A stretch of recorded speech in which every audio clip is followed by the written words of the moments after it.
নাটকের জনপ্রিয় অভিনেত্রী তাসনিয়া ফারিন, তবে গত বছর নাম লেখালেন সিনেমায়। প্রথম সিনেমা ফাতেমা দিয়ে বেশ প্রশংসা কুড়ান এ অভিনেত্রী।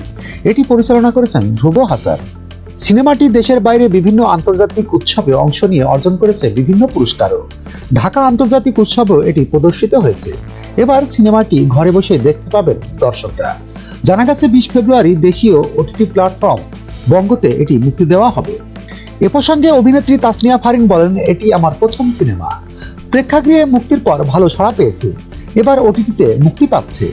এটা আমার কাছে ভীষণ ভালো লাগার বিষয়। আমি চাই সবাই সিনেমাটি দেখুক।